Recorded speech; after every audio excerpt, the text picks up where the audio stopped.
pipeline to the Pacific would add 75 times more to Canada's exports overseas than the only agreement that the Prime Minister likes to brag about.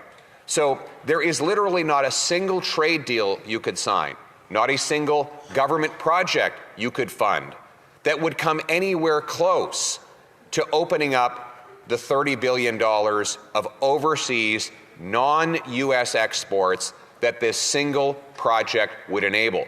We'll get right back to Pierre Poilievre. Gang, what's up? Aaron here, Canadian Looney. His speech is going to be great. But first, we're going to see the reactions to the speech from the Liberal leader, Stephen McKinnon. He's a greaseball. We've got Don Davies, leader of the NDP. Like, who agrees with anything that guy has to say? Anyways, let's get into these parts first, and then we'll get back to Pierre's amazing speech. Let's kick this off. Stephen McKinnon is hard to take. We won't show much. Here we go. I wanted to point out the Conservatives have amended their own motion. They obviously know that their position is improvised. It's a train wreck and cannot pass this Parliament.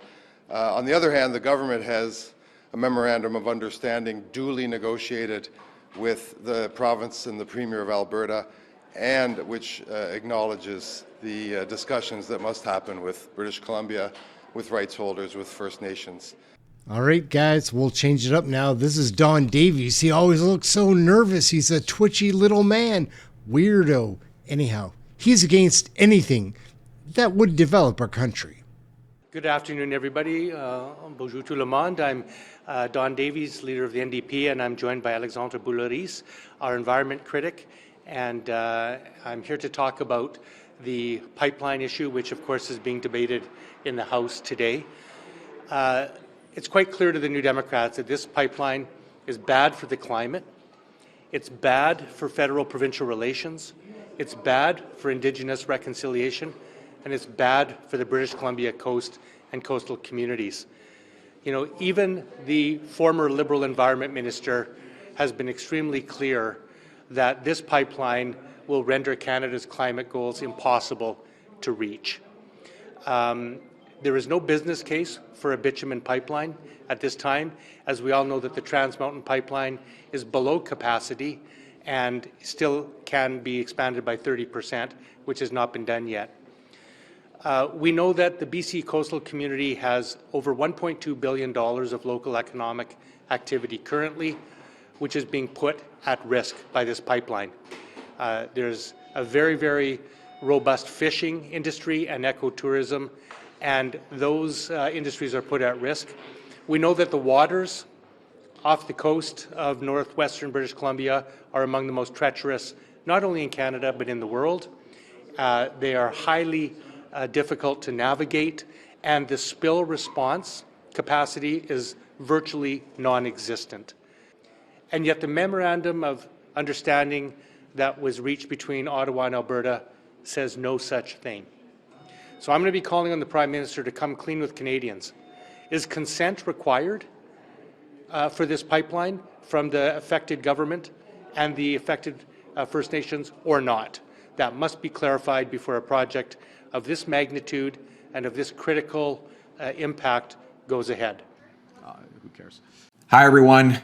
Congratulations, you're spending more money on taxes than on food, clothing, and shelter combined. We in the Conservative caucus are united.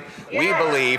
We believe that Canada needs a pipeline to the Pacific and that we need to override the discriminatory anti-Canada ban on shipping Canadian energy overseas. We need this pipeline because it will make for stronger take-home pay, it will make for affordable living, and it will make for a sovereign, self-reliant economy. Let's talk for a moment about the incredible benefits that such a pipeline would bring. It would allow us to move $30 billion a year of Canadian energy overseas to the 2.5 billion Asian customers that would then pay world prices for it. $30 billion would be the single biggest increase in overseas exports that any decision by this country could make. To put this into perspective, recently I pointed out that the Prime Minister, after running on the promise that we were in an existential crisis and needed to do the unimaginable at speeds not seen in generations, had not succeeded in removing a single foreign tariff on Canadian exports despite countless months of world travel. He snapped back that there's been a trade deal with Indonesia. Well, forget the fact that it was the previous Prime Minister that negotiated that, something the current one has a bad habit of doing, is taking credit for things he did not do. But by the government's own projections, if that trade deal were to be as good as they promised, it would add $400 million to our exports. The pipeline to the Pacific would add 75 times more to Canada's exports overseas than the only agreement that the Prime Minister likes to brag about. So there is literally not a single trade deal you could sign, not a single government project you could fund that would come anywhere close to opening up the $30 billion of overseas non-U.S. exports that this single project would enable. It would mean thousands of extra jobs for Canadians in Western Canada, but also potentially in Central Canada, who might be the ones supplying the steel for this patriotic pipeline. It would mean the communities on the route would have new life as workers would be filling restaurants with their paychecks. Local vendors would be able to sell more clothing, more housing supplies, and other goods to enable and rejuvenate communities all across the north part of Alberta and British Columbia, originating as it would be from Hardisty, Alberta, in my wonderful riding. The best people in the world would therefore benefit from this incredible project. And I add, Madam Speaker, that it not only would it give paychecks, it would bring tax revenues that would allow us to fund more schools, hospitals, better policing, and increase social services, not through higher taxes, as the Liberals so often favor, but rather through a booming economy. Furthermore, when you export more Canadian goods abroad, you force other countries to buy Canadian dollars. That raises the dollar and therefore the purchasing power of our people. The cost of goods that are internationally priced become more affordable. More affordable food, fuel, and inputs to build housing. A stronger dollar means in a more affordable Canada, and that is our ultimate purpose. The biggest problem in Canada today is people cannot afford to live. After Liberals doubled housing cost, doubled the cost at the grocery store, doubled lineups at food banks, and doubled our national debt. One way to make life more affordable is to have a strong Canadian dollar that buys more food, fuel, and housing. All of these incredible benefits would be a no-brainer, and we shouldn't even have to debate it. In fact, Madam Speaker, we wouldn't have to debate it if the previous Conservative government's decision to approve the Northern Gateway pipeline to the Pacific had been allowed to go ahead. But in a November of 2016 cabinet decision, this Liberal government killed the Northern Gateway pipeline. The current Prime Minister, who was not in the cabinet at the time, went on to testify at the Industry Committee that he agreed with killing the Northern Gateway pipeline.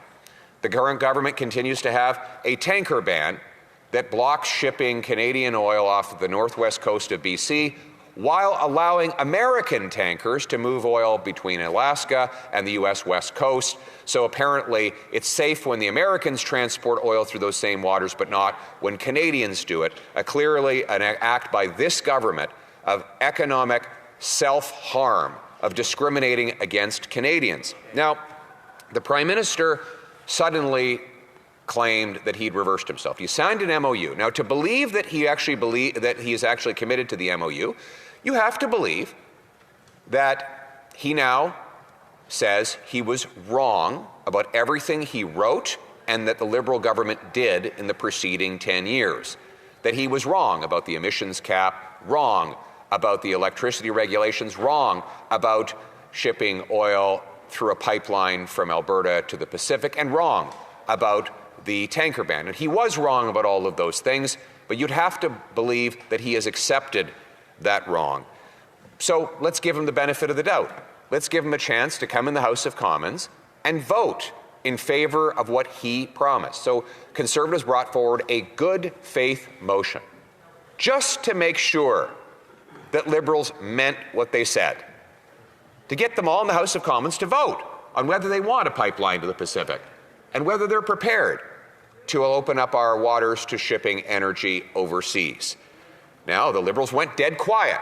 I expected them to enthusiastically applaud this gesture of goodwill.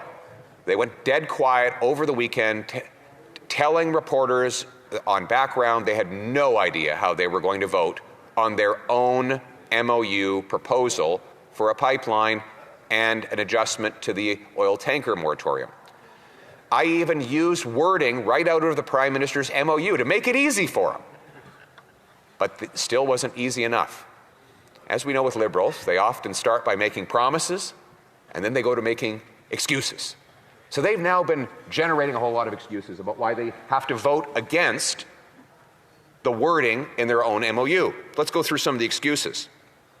That it didn't mention that they want to accompany the pipeline with a carbon capture project. They claimed that it didn't go far enough in spelling out Indigenous engagement and ownership. They claimed that it didn't clearly lay out the plan to engage with British Columbia. Now, forget for a second the obvious fact that if the Liberals are telling the truth when they say they support the whole MOU, then they should be prepared to vote for any part of the MOU. After all, it's their MOU. So that obvious contradiction aside, we know the Liberals have made these excuses. And so, Madam Speaker, I'm going to help brush away those excuses for them. We're going to amend our own motion in order to include the things that Liberals claim we left out. So we are going to amend the motion in favor so that it will support green lighting, carbon capture and storage, green lighting Indigenous ownership in the project, and engaging with British Columbia. And we are going to, in the spirit of good faith, if we are removing all the Liberal excuses, because we know what the Prime Minister's plan is. He wants to pretend that he supports a pipeline like the majority of Canadians just long enough to get through the next election, while he quietly whispers to his Keep It in the Ground caucus, "It will never happen. Don't worry. Just hang tight with me and be quiet. We'll kill it after the election." To make sure that he can't play that duplicitous game, we're going to give him this amendment.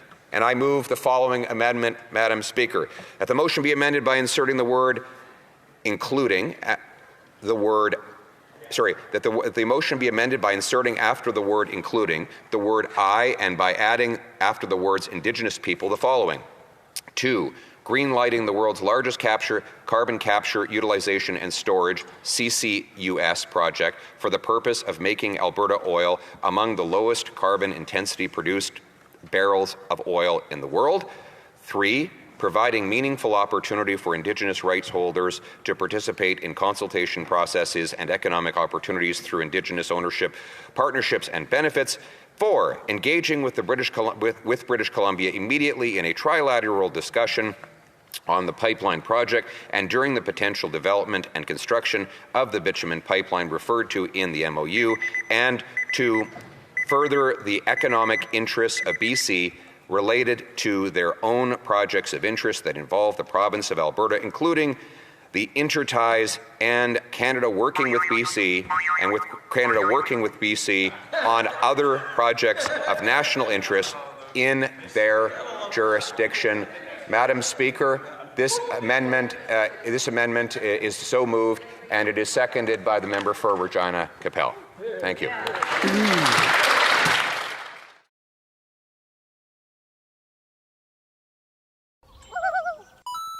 Oh, yeah.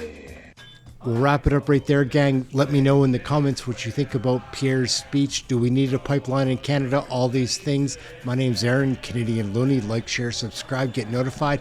Come watch one of the live shows, one of the other videos floating around here. That's it. Thank you for watching this video. We'll catch you in the next one. Ciao for now. We're out.